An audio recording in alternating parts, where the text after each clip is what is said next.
Yohani bivuga Imana yaratubabariye. Uyu munsi tariki 24 Kamena, Kiliziya Gatolika y'isi yose yijije umunsi mukuru w'ivuka rya Yohana Batista Umubatiza. Umuyobozi mukuru wungirije w'ishuri Gatolika rya Kabgayi Iseka, Padiri Profesa Fidèle Dushimimana, mu gitambo cya misa yaturiye muri shapeli ya Iseka, yabwiye abakristo ko Mutagatifu Yohana ibikorwa bye bikigaragara.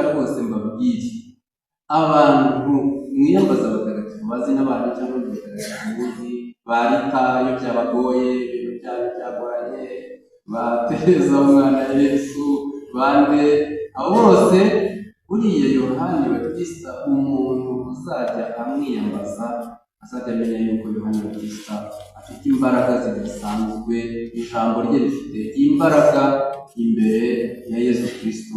Padiri yahishuriye abakristo ko n'amanota yo gucuranga akomoka kandi akagirana isano rya hafi na Yohani Batista. Ubu nigize nota rya kabiri ikaba ari re resonare fibris, irya gatatu mi mira gestorum, irya kane family tuorum, irya gatanu solve poluti, gatandatu labi reatum, si sancte Yohanis. Mu Kinyarwanda munagenekereje iyo ndirimbo yaravuga ngo iyo muyizi mugomba mwayirimbye.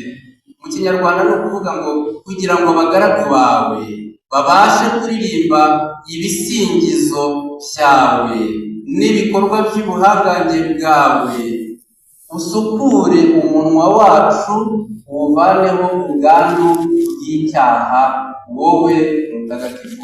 Abakristo batozwa gusenga bizeye ko Imana ibari hafi kandi ko ibumva. Padiri yavuze ko Imana ikirema muntu yari izi impamvu yamuremye, bityo bitakababereye impamvu yo kwibaza ngo kuki mbayeho gutya, ahubwo bakabaye bayisenga cyane. Buri munsi nuba yaguhamagaye ngwino n'uyu munsi, iyo usinziriye uzaho iraguhamagara ngwino uyu munsi igiye kuguhamagara. Ariko kuko ari Imana, kuko wenda tutayibona tutayumva tukayica amazi, nta mpamvu wowe wumve agaciro waha umuntu ukomeye wenda ku isi aguhamagare, ariko wumve ko Imana izi izina ryawe mbere y'uko uvuka. Ibyo bigomba kuduha imbaraga, kandi nibyo byahaye imbaraga Yohana. Mutagatifu Yohani Batista yavukiye mu gihugu cya Isirayeli mu karere ka Yudeya ahagana mu mwaka wa 5 mbere y'ivuka rya Yesu Kristo.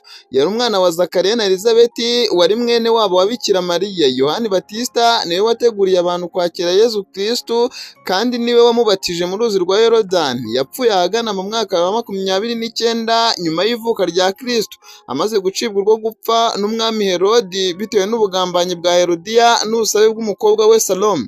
Jean de Dieu Niyodusenga.